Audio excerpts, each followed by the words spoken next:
నమస్కారం, నా పేరు దివ్య. వార్తల్లో ముందుగా ముఖ్యాంశాలు.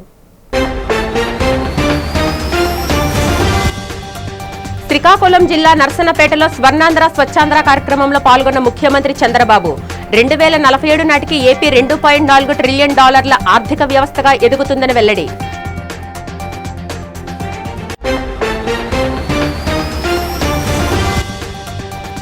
విశాఖ శివాజీ పార్కులో జిల్లా యంత్రాంగం ఆధ్వర్యంలో అత్యంత ప్రతిష్టాత్మకంగా నిర్వహించిన స్వర్ణాంధ్ర స్వచ్ఛాంధ్ర కార్యక్రమం. ఈ కార్యక్రమం ద్వారా మహావిశాఖ మరింత సుందరంగా మారుతుందన్న జిల్లా కలెక్టర్ అభిషేక్ కిషోర్.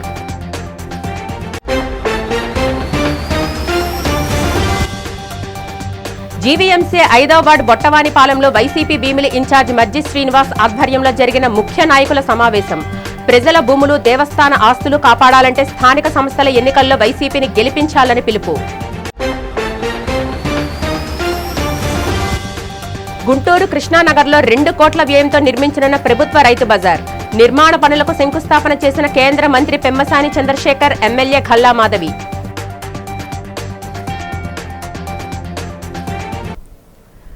కూటమి ప్రభుత్వం ఎంతో ప్రతిష్టాత్మకంగా నిర్వహిస్తున్న స్వర్ణాంధ్ర స్వచ్ఛాంధ్ర కార్యక్రమం శ్రీకాకుళం జిల్లా నర్సన్నపేటలో ఘనంగా జరిగింది.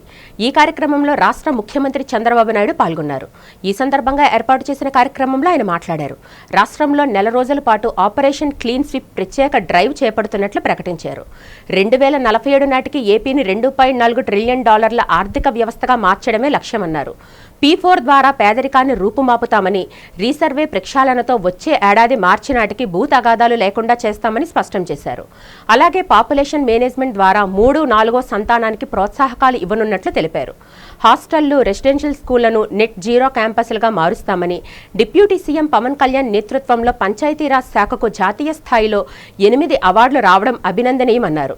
గత వైసీపీ ప్రభుత్వం రాష్ట్రాన్ని విధ్వంసం చేసిందని, ఫేక్ న్యూస్, అక్రమ కేసులతో అరాచకాలు సృష్టించిన వైకాపా దుష్ప్రచారాలపై ప్రజలు అప్రమత్తంగా ఉండాలని సీఎం పిలుపునిచ్చారు.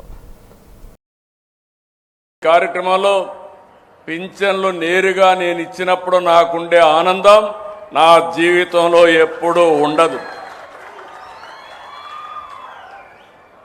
అర్హులైన వ్యక్తులకి, అవసరమైన వ్యక్తులకి నేనేదో ఇవ్వడమే కాకుండా నేరుగా మీకు గౌరవంగా అందుతుందా లేదా అని నాకు 2 టీంలు ఉన్నాయి.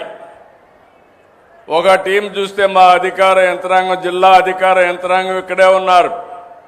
ఈరోజు నాకు మంచి పేరు వచ్చినా, చెడు పేరు వచ్చినా ఈ అధికార యంత్రాంగం ద్వారానే వస్తుంది. ఈరోజు మనం సాధించిన విజయానికి కూడా మనందరం కారకులం. 2వ టీం నాకు ఎప్పుడూ అనునిత్యం నాతో ఉండేది మా తెలుగుదేశం పార్టీ కుటుంబ సభ్యులు.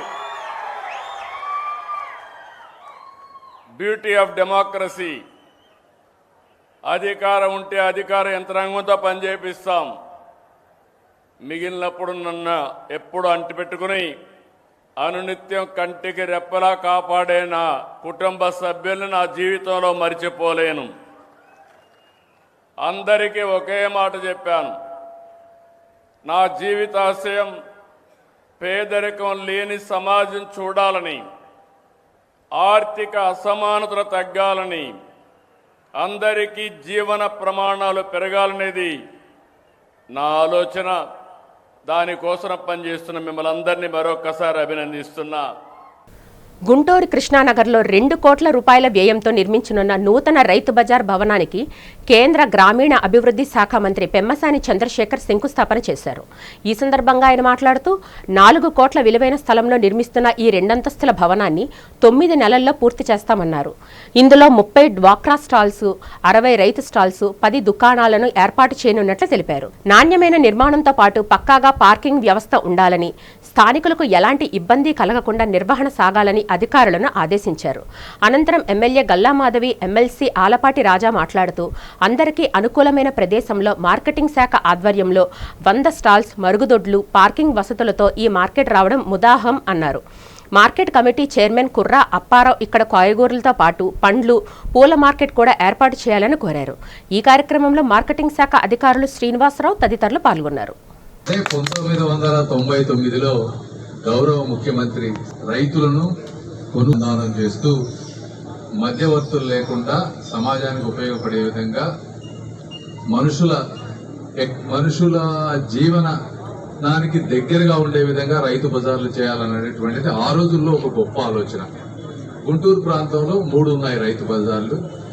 అయితే ఈ 3 కూడా ఎక్కడా కూడా ఒక మంచి భవనాలు కానీ ఆధునికత వీళ్ళందరూ చెప్పినట్టు ఒక పార్కింగ్ ప్లేస్ కానీ టాయిలెట్స్ కానీ ఇవన్నీ లేకపోవటం, రకరకాలుగా ఇబ్బందులు హైజీనిక్ గా ఉండకపోవటం వల్ల అంతగా ఉపయోగపడపోతా ఉన్నాయి.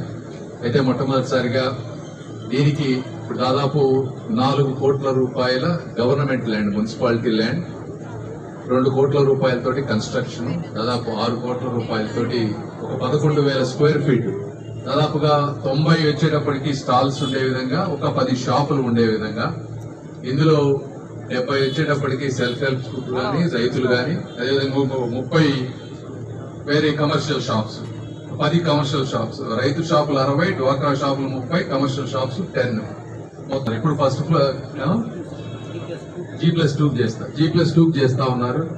పట్టాభిపురంలో చాలా చక్కగా నిర్వహించబడే ఈ రైతు బజారు అప్పట్లో ట్రాఫిక్ సమస్యలు కావచ్చు, ఇంకాస్త అభివృద్ధి చెందాలి అన్న ఉద్దేశంతో అక్కడి నుంచి ఈ కృష్ణనగర్ కి ఈ ప్రాంతం కమ్మ జనసేవ సమితి ఆపోజిట్ లో ఉన్న ఈ ప్రాంతంలోకి షిఫ్ట్ చేయబడింది. అయితే అప్పటి నుంచి కూడా రైతులకి ఇబ్బంది లేకుండా ఇక్కడ స్టాల్స్ ఏర్పాటు చేయాలి అని అనుకుని కొన్ని ప్రతిపాదనలు చేసి దాదాపుగా 2 కోట్ల రూపాయల ఎస్టిమేషన్స్ తో ఇక్కడ అభివృద్ధి కార్యక్రమం చేపట్టాలి అని చెప్పి అనుకోవడం జరిగింది. అయితే మనందరం చూసాం గత పాలకుల యొక్క నిర్లక్ష్యానికి గురైన వాటిల్లో ఇది కూడా ఒకటి. ఎంత దారుణంగా నిర్లక్ష్యానికి గురైందంటే, మేము క్యాంపెయినింగ్ వచ్చినప్పుడు కుక్కలు తిరుగుతూ ఎందరో ఆడవాళ్ళు ఇక్కడ స్టాల్స్ పెట్టుకొని రైతులందరూ ఉంటున్నప్పటికీ కూడా వాళ్ళ కనీస సౌకర్యాలు లేని పరిస్థితి. సింహాచలం శ్రీ వరాహలక్ష్మి నృసింహస్వామి వారి దేవస్థానంలో స్వచ్ఛాంధ్ర కార్యక్రమం శనివారం అత్యంత ఘనంగా నిర్వహించారు. ముఖ్యమంత్రి నారా చంద్రబాబు నాయుడు పిలుపు మేరకు రాష్ట్ర వ్యాప్తంగా సాగుతున్న ఈ ఉద్యమంలో భాగంగా ఆలయ సిబ్బంది అంతా కలిసి శానిటేషన్పై ప్రత్యేక డ్రైవ్ చేపట్టారు. 4వ శనివారం సందర్భాన్ని పురస్కరించుకొని ఆలయ పరిసరాలను భక్తులకు ఆహ్లాదం కలిగించేలా తీర్చిదిద్దారు. రాజగోపురం ఎదురుగా నిర్వహించిన స్వచ్ఛాంధ్ర ప్రతిజ్ఞ కార్యక్రమంలో భాగంగా నా రాష్ట్రం నా బాధ్యత అని చాటుతూ ఆలయ కార్యనిర్వహణ అధికారి జల్లేపల్లి వెంకట్రావు సిబ్బంది అందరితో ప్రమాణం చేయించారు. కొంత సమయాన్ని పరిశుభ్రతకు కేటాయించడం ద్వారా స్వచ్ఛాంధ్ర స్వర్ణాంధ్ర లక్ష్యాన్ని చేరుకోగలమని ఆయన ఈ సందర్భంగా ఆకాంక్షించారు. ఈ సేవా కార్యక్రమంలో deputy EO Singam Radha, executive engineer Rambabu, ఇతర అధికారులు పాల్గొన్నారు. తిరుమలలో శ్రీవాణి టికెట్ల జారీలో టీటీడీ అడ్డంగా దొరికిపోయిందని టీటీడీ మాజీ చైర్మన్ భూమాన కరుణాకర్ రెడ్డి మీడియాతో మాట్లాడారు. శ్రీవాణి టికెట్ల జారీ విధానంలో దోపిడీ సాగుతుందని ఆరోపించారు. సెక్యూరిటీ ఆడిట్ లేని పాత సాఫ్ట్వేర్ టీటీడీ కొనసాగిస్తుందని మండిపడ్డారు. టీటీడీ పెద్దలు బరితెగించి దోపిడీ చేస్తున్నారని ఆగ్రహం వ్యక్తం చేశారు. తాను స్వయంగా శ్రీవాణి టికెట్ల కొనుగోలు చేసే ప్రయత్నం చేస్తే లభించలేదన్నారు. ఉదయం 9 గంటల 1 నిమిషానికే 800 టికెట్లు జారీ పూర్తయినట్లు చూపిస్తుందని, ఉదయం 8 గంటల 50 నిమిషాల నుంచి టికెట్ల కోసం సిద్ధంగా ఉంటే 9 గంటల 1 నిమిషాలకే టికెట్ల అమ్మకాలు పూర్తయినట్లు ఆన్లైన్లో చూపించిందని వాపోయారు. ఆటో ఫిల్లింగ్ ద్వారా టికెట్ల అమ్మకాలు జరుగుతున్నాయని, దీనిపై ఏమాత్రం లెక్కలేని తనంతో టీటీడీ చైర్మన్ వ్యవహరిస్తున్నారని ఆరోపించారు. శ్రీవాణి పథకమే పెద్ద దోపిడీ పథకం. మేమంతా తినేశామనని ఆ 5 సంవత్సరాలు ఊరు వాడ ఘోషించినటువంటి చంద్రబాబు గారు అధికారంలోకి వచ్చిన తరువాత మళ్ళీ ఆయన మేము 10,000 గుడులు కడతాం, మేము ఆలయ పరిరక్షణ పెద్ద ఎత్తున చేస్తామని చెప్పి మా హయాంలో 1000 టికెట్లు ఇస్తూ ఉంటే దాన్ని 2,000కు పెంచినటువంటి వ్యక్తి చంద్రబాబు నాయుడు గారు. పెంచిన తరువాత చంద్రబాబు నాయుడు గారు శ్రీవాణి టికెట్లలో మా అవినీతి ఉంది అని ప్రచారం చేసిన చంద్రబాబు, పవన్ కళ్యాణ్ గారు ఒక్క రుజువు కూడా చూపించకుండా కేవలం అభాండాల కోసమని మా మీద దుమ్మెత్తిపోసి తద్వారా ప్రజలను వంచి ఓట్లు దండుకునే కార్యక్రమంగా శ్రీవాణిని మలుచుకున్న చంద్రబాబు గారు ఈ రోజున అదే శ్రీవాణిని ఒక ఆదాయ వనరుగా, వ్యక్తిగత ఆదాయ వనరుగా మార్చివేశారు. రాష్ట్ర ప్రభుత్వం అత్యంత ప్రతిష్టాత్మకంగా నిర్వహిస్తున్న స్వర్ణాంధ్ర స్వచ్ఛాంధ్ర కార్యక్రమం ద్వారా విశాఖ మహానగరం మరింత సుందరంగా మారుతుందని జిల్లా కలెక్టర్ ఎం అభిషిక్త్ కిషోర్ తెలిపారు. ఇక్కడ ప్రజల సహకారంతో ప్రపంచంలోనే క్లీనెస్ట్ సిటీగా నిలుస్తుందని పేర్కొన్నారు. స్థానిక శివాజీ పార్కులో నిర్వహించిన స్వర్ణాంధ్ర స్వచ్ఛాంధ్ర జిల్లా స్థాయి కార్యక్రమంలో జిల్లా కలెక్టర్ పాల్గొని పారిశుద్ధ్య కార్మికులను సత్కరించారు. అనంతరం మొక్క నాటి పర్యావరణ పరిరక్షణపై ప్రజల్లో చైతన్యం నింపారు. ఈ క్రమంలో plastic free Andhra Pradesh, plastic free Visakha లక్ష్యంతో రూపొందించిన అవగాహన బ్రోచర్ను ఆవిష్కరించారు. అనంతరం స్వర్ణాంధ్ర స్వచ్ఛాంధ్ర స్ఫూర్తిని ప్రతిబింబించేలా ఏర్పాటు చేసిన ప్రదర్శనలను కలెక్టర్ పరిశీలించారు. ఈ సందర్భంగా జిల్లా కలెక్టర్ మాట్లాడుతూ విశాఖపట్నం దేశంలోనే అత్యంత పరిశుభ్రమైన నగరాల్లో ఒకటిగా నిలవడానికి ప్రజల భాగస్వామ్యమే ప్రధాన కారణమని గుర్తు చేశారు. ప్రపంచ స్థాయిలో విశాఖకు మంచి గుర్తింపు పెరుగుతుందని, గూగుల్ వంటి అంతర్జాతీయ సంస్థలు కూడా విశాఖపై ఆసక్తి చూపుతున్నాయని పేర్కొన్నారు. స్వచ్ఛ సర్వేక్షణలో మళ్లీ అగ్రస్థానం సాధించేందుకు ప్రజలందరూ సహకరించాలని కోరారు.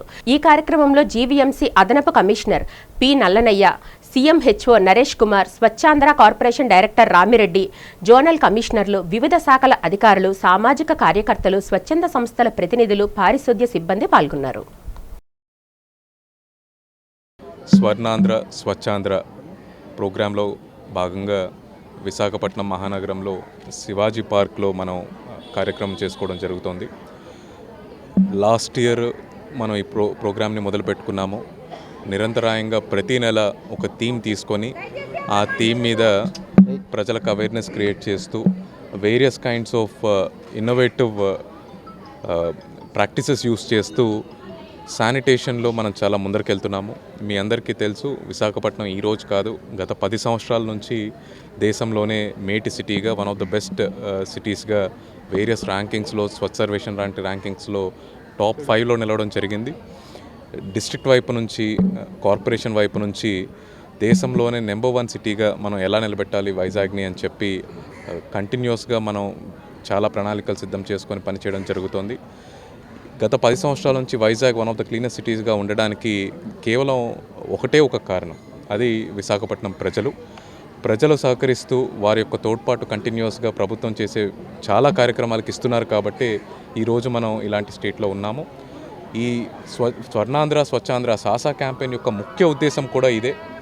ప్రజల్ని ఎలా ఈ శానిటేషన్ కార్యక్రమాల్లో, ఈ స్వచ్ఛత కార్యక్రమాల్లో ఎలా భాగం చేసుకోవాలి అనే ఒక ఉద్దేశంతోనే ఈ సాసా క్యాంపెయిన్ ద్వారా అవేర్నెస్ క్రియేట్ చేయడం జరుగుతుంది రాష్ట్రమంతా.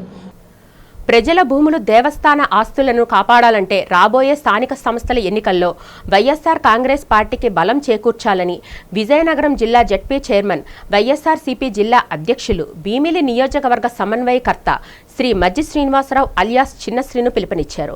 మధురవాడ జీవీఎంసీ 5వ వార్డు బొట్టవానిపాలెంలో YSRCP SEC member Pothina Hanumantharao ఆధ్వర్యంలో నిర్వహించిన భారీ సమావేశంలో నియోజకవర్గ పరిశీలకులు తైనాల విజయ్ కుమార్తో కలిసి చిన్నశ్రీను పాల్గొన్నారు.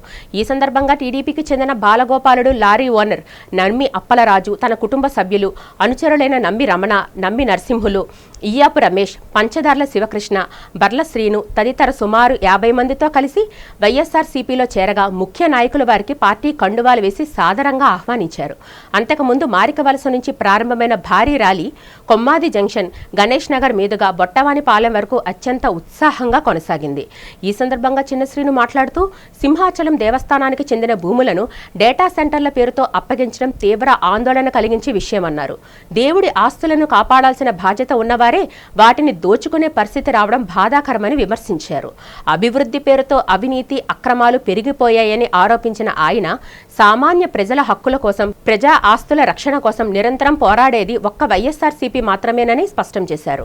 రాబోయే స్థానిక సంస్థల ఎన్నికల్లో వైఎస్ఆర్సీపీ అభ్యర్థులను భారీ మెజారిటీతో గెలిపించి ప్రజాస్వామ్యాన్ని కాపాడాలని కోరారు. ఈ భారీ బహిరంగ సభలో స్థానిక ప్రజాప్రతినిధులు, మాజీ ప్రజాప్రతినిధులు, పార్టీ ముఖ్య నాయకులు, మహిళా నాయకురాళ్లు మరియు పెద్ద సంఖ్యలో కార్యకర్తలు పాల్గొని విజయవంతం చేశారు. మన ప్రాంతాల్లో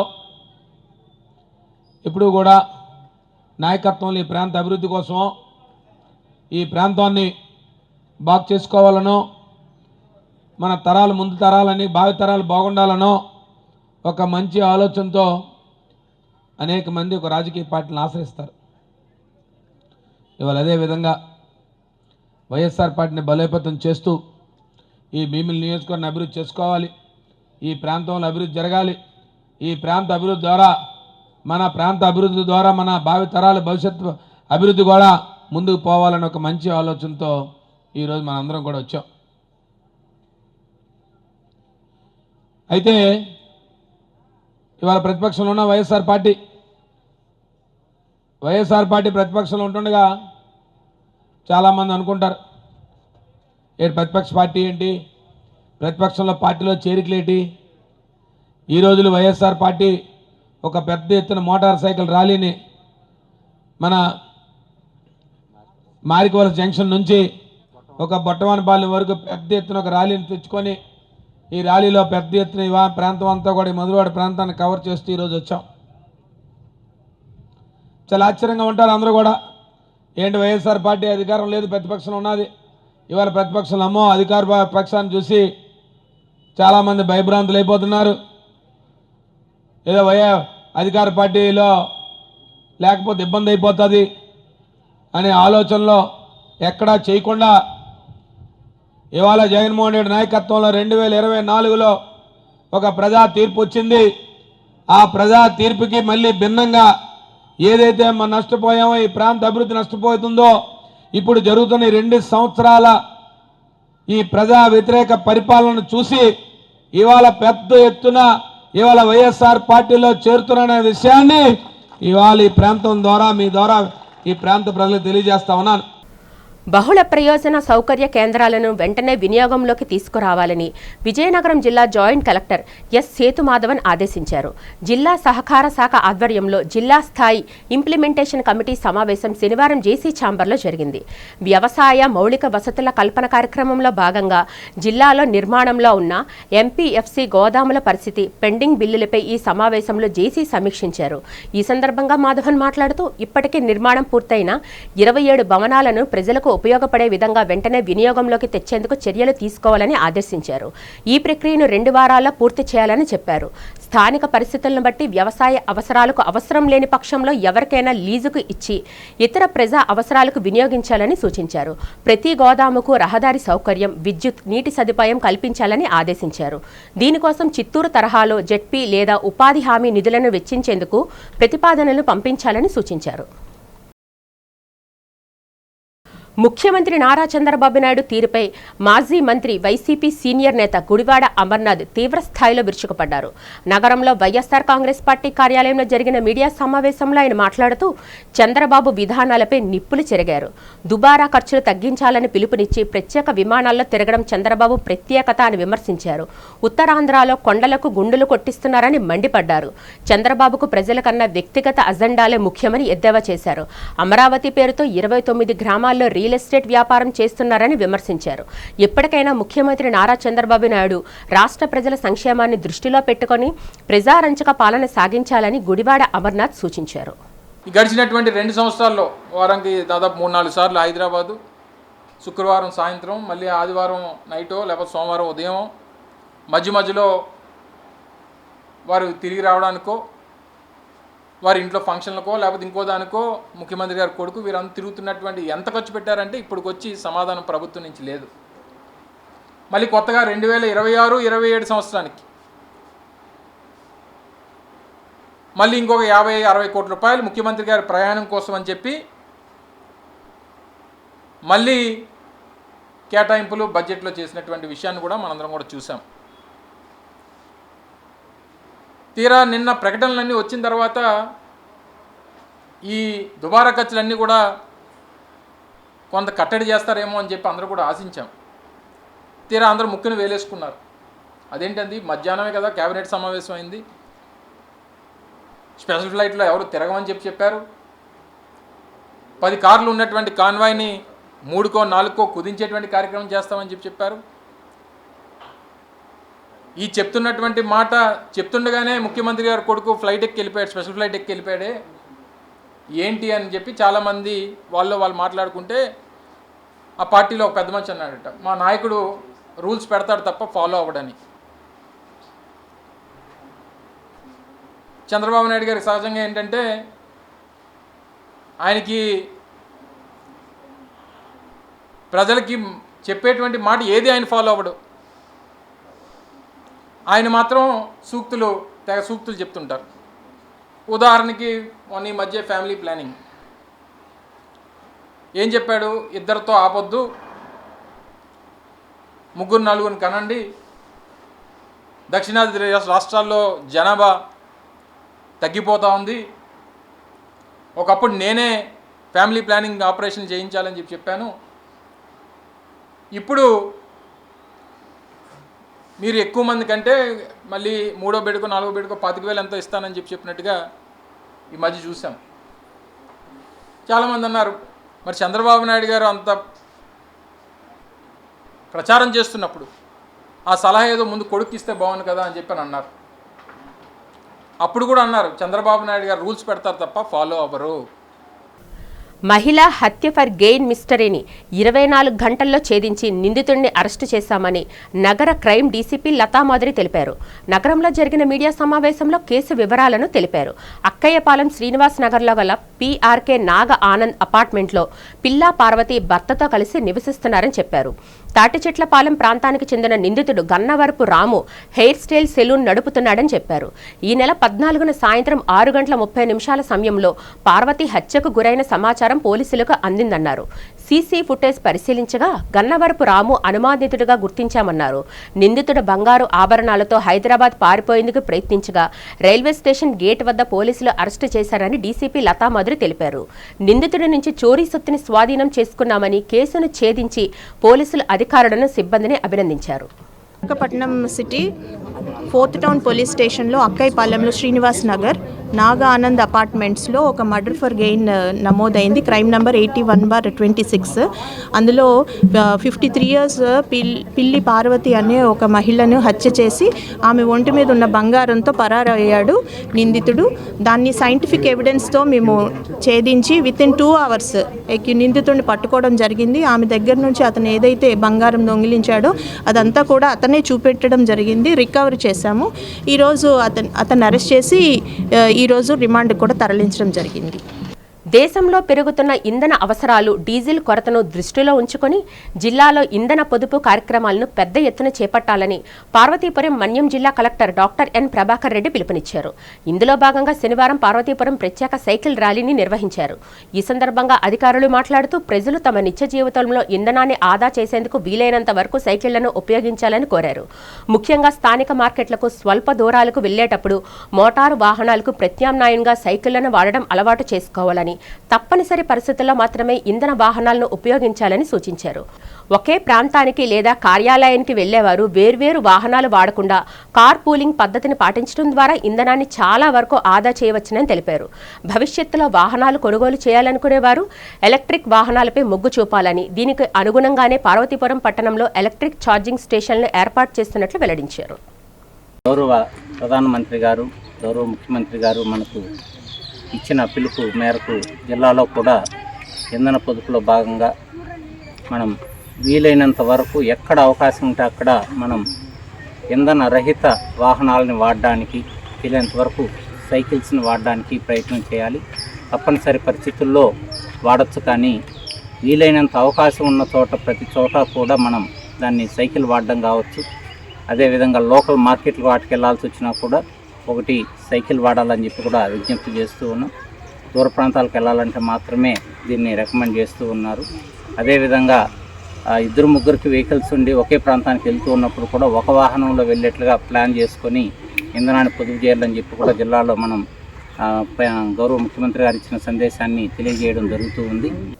కేంద్ర ప్రభుత్వం పెట్రోల్ లీటర్పై ₹3.29, డీజిల్పై ₹3.14 పెంచడాన్ని ఖండిస్తూ సిపిఐ విశాఖ జిల్లా సమితి ఆధ్వర్యంలో జగదాంబ బస్టాప్ వద్ద వినూత్న నిరసన నిర్వహించారు. ద్విచక్ర వాహనాలను తాడుతో లాగుతూ కేంద్రానికి వ్యతిరేకంగా నినాదాలు చేశారు. ఈ సందర్భంగా సిపిఐ జిల్లా కార్యదర్శి ఎస్కే రెహమాన్ మాట్లాడుతూ బీజేపీ ప్రభుత్వం కార్పొరేటర్లకు రాయితీలు ఇస్తున్నా సామాన్యులపై భారం మోపడం దుర్మార్గమన్నారు. ఎన్నికల్లో గెలిచినందుకు ప్రజలకు ఇచ్చే బహుమతి ఇదేనా అని ప్రశ్నించిన ఆయన నిత్యావసరాల ధరలు పెరిగేలా చేస్తున్న ఈ నిర్ణయాన్ని ప్రజలంతా వ్యతిరేకించాలన్నారు. గతంలో కరోనా సమయంలో క్రూడ్ ఆయిల్ ధరలు తగ్గినా లాభం చేకూర్చకుండా ఇప్పుడు మళ్లీ భారీగా ధరలు పెంచడాన్ని సహించబోమని, తక్షణమే పెంచిన ధరలను రద్దు చేయకపోతే ప్రభుత్వానికి ప్రజా ఆగ్రహం తప్పదని హెచ్చరించారు. ఈ కార్యక్రమంలో సిపిఐ నేతలు ఏ విమల, ఎం పైడిరాజు, పి చంద్రశేఖర్ తదితరులు పాల్గొన్నారు. కేంద్రంలో బీజేపీ ప్రభుత్వం నిన్న అర్ధరాత్రి నుంచి పెట్రోలు డీజిల్పై ₹3 పైచిలుక అనేది ఈరోజు పెంచడం అనేది జరిగింది. మరి బీజేపీ ప్రభుత్వం ప్రధానమంత్రి నరేంద్ర మోడీ గారు చెప్పారు, యుద్ధం ఒక పక్క నుంచి జరుగుతుంటే ఆయిల్ నిల్వలు ఎక్కువగా ఉన్నాయి కాబట్టి మేము పెట్రోలు డీజిల్ అనేది పెంచమని చెప్పారు. 5 రాష్ట్రాలు ఎన్నికలు అయిపోయిన తర్వాత పెట్రోల్ డీజిల్ మీద ఇంత పెద్ద స్థాయిలో ఎప్పుడు కూడా పెంచడం అనేది జరగలేదు. మనం కరోనా కష్టకాలంలో చూసాం. అప్పుడున్న -1కు పడిపోయిన పెట్రోల్ డీజిల్ని ₹56 డీజిల్ ఉండేది, పెట్రోల్ అనేది ₹72 ఉండేది. దాన్ని అలాగా పైసల మీద పెంచుకొని నేడు ₹110 పెట్రోల్ తీసుకొచ్చారు. ₹96 దగ్గర డీజిల్ అనేది పెంచింది. మరి ఇప్పుడు ఇది పెరిగితే ₹100 పైసలకు కూడా పెట్రోల్ డీజిల్ అనేది పెరిగాయి. పెట్రోల్ డీజిల్ ధరలు పెరగడం వల్ల రవాణా ఛార్జీలు పెరిగి ఇతర జిల్లాల నుంచి ఇతర రాష్ట్రాల నుంచి ఎగుమతి దిగుమతి అవుతున్న వాటి మీద ఛార్జీలు పెరిగి నిత్యావసర వస్తువుల ధరలకి మరి రెక్కలు వచ్చే ప్రమాదం ఉంది. ఇప్పటికే నిత్యావసర వస్తువు ధరలు అనేది విపరీతంగా పెరిగిపోయాయి. మరి ఇంత పెద్ద ఎత్తున మరి ధరలు పెంచడం అనేది చాలా సిగ్గుమాలి పని అనేది నరేంద్ర మోడీ గారికి చెప్తున్నాం. గాజువాకలో వీధి కుక్కలు మరోసారి రెచ్చిపోయాయి. కూర్మన్నపాలెం వుడా ఫేజ్ 2 పార్క్లో ఆడుకుంటున్న మోక్షరాజు అనే చిన్నారిపై 10కి పైగా వీధి కుక్కలు ఒక్కసారిగా దాడికి తెగబడ్డాయి. ఈ దాడిలో కుక్కలు బాలుడి చెవిలోని కొంత భాగాన్ని కొరికేయడంతో పాటు తీవ్రంగా గాయపరిచాయి. ప్రమాదాన్ని గమనించిన చిన్నారి భయంతో కేకలు వేయడంతో స్థానికులు వెంటనే స్పందించి కుక్కలను తరిమికొట్టి బాలుడిని రక్షించారు. ప్రస్తుతం బాధితుడు విశాఖలో ఒక ప్రైవేటు ఆసుపత్రిలో అత్యవసర చికిత్స పొందుతున్నాడు. ఈ ఘటనతో స్థానిక ప్రజలు తీవ్ర భయాందోళనలకు వ్యక్తం చేస్తున్నారు. ఇటువంటి ఘటనలు పునరావృతం కాకుండా జీవీఎంసీ అధికారులు చర్యలు చేపట్టాలని డిమాండ్ చేశారు. ప్రధాని మోదీ ముఖ్యమంత్రి చంద్రబాబు నాయుడు పొదుపు నాటకాలు ఆపి పెంచిన పెట్రోల్ డీజిల్ ధరలను తక్షణమే రద్దు చేయాలని సిపిఎం విశాఖ జిల్లా కార్యదర్శి ఎం జగ్గునాయుడు డిమాండ్ చేశారు. ధరల పెరుగుదలకు నిరసనగా ద్వారకానగర్ ఆర్టీసీ కాంప్లెక్స్ వద్ద సిపిఎం నాయకులు కార్యకర్తలు ఆటోను తాడుతో లాగుతూ వినూత్నంగా నిరసన తెలిపారు. ఈ సందర్భంగా జగ్గునాయుడు మాట్లాడుతూ అమెరికా, ఇజ్రాయెల్ దురాక్రమణల వల్ల చమురు కొరత ఏర్పడితే ట్రంప్ తన మిత్రుడేనని చెప్పుకునే ప్రధాని మోదీ హార్మోజ్ జలసంధి దిగ్బంధనం ఎత్తివేయాలని అమెరికాపై ఒత్తిడి తేవడంలో విఫలమయ్యారని విమర్శించారు. ఎన్నికల ముందు కొరత లేదని చెప్పి ఎన్నికలు ముగియగానే ధరలు పెంచి ప్రజలను దొంగదెబ్బ కొట్టారన్నారు. పెట్రోల్ డీజిల్ ధరల పెంపుతో నిత్యావసర సరుకుల ధరలు మరింత పెరుగుతాయని ఆందోళన వ్యక్తం చేసిన ఆయన తక్షణమే పెంచిన ధరలను తగ్గించకపోతే ఆందోళనను మరింత ఉధృతం చేస్తామని హెచ్చరించారు. ప్రధాని నరేంద్ర మోడీ, ముఖ్యమంత్రి చంద్రబాబు నాయుడు గారు ప్రజలకి పొదుపు సూక్తులు చెప్పి పెట్రోలు డీజిల్ మీద ప్రతి లీటర్ మీద ₹3 ధర పెంచేశారు. వాణిజ్య వంట గ్యాసు సిలిండర్ ధర పెంచేశారు. ఈ విధంగా విశాఖపట్నంలో పెట్రోల్ మీద పన్నులు కలుపుకుంటే ₹3.30 పెరిగింది. డీజిల్ మీద ₹3.15 పెరిగింది. పెట్రోల్ ధర దాదాపు ₹120 లీటర్ చేరుకుంది. డీజిల్ ధర ₹100 అయిపోయింది. నరేంద్ర మోడీ గారి ప్రభుత్వం 5 రాష్ట్రాల ఎన్నికల ఫలితాలు విడుదలైన వెంటనే పెట్రోలు డీజిల్ ధరలు విపరీతంగా పెంచింది. మొన్ననే వారం రోజుల క్రితం మనం చూసుకుంటే ఏదైతే కమర్షియల్ గ్యాస్ సిలిండర్ ఉందో ఆ కమర్షియల్ గ్యాస్ సిలిండర్ని ఎప్పుడు లేనంతగా ₹993 పెరిగింది. వార్తలు ముగించే ముందు ముఖ్యాంశాలు మరొకసారి చూద్దాం. శ్రీకాకుళం జిల్లా నర్సన్నపేటలో స్వర్ణాంధ్ర స్వచ్ఛాంధ్ర కార్యక్రమంలో పాల్గొన్న ముఖ్యమంత్రి చంద్రబాబు 2047 నాటికి ఏపీ $2.4 ట్రిలియన్ ఆర్థిక వ్యవస్థగా ఎదుగుతుందని వెల్లడి.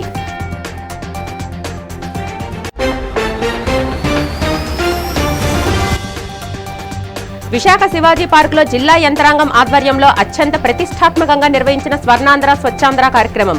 ఈ కార్యక్రమం ద్వారా మహావిశాఖ మరింత సుందరంగా మారుతుందన్న జిల్లా కలెక్టర్ అభిషేక్ కిషోర్.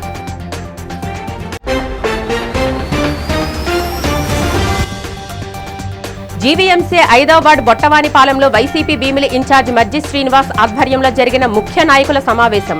ప్రజల భూములు, దేవస్థాన ఆస్తులు కాపాడాలంటే స్థానిక సంస్థల ఎన్నికల్లో వైసీపీని గెలిపించాలని పిలుపు.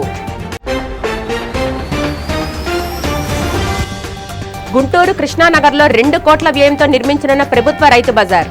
నిర్మాణ పనులకు శంకుస్థాపన చేసిన కేంద్ర మంత్రి పెమ్మసాని చంద్రశేఖర్, ఎమ్మెల్యే ఖల్లా మాధవి. ఈ వార్తలు ఇంతటితో సమాప్తం. నమస్కారం.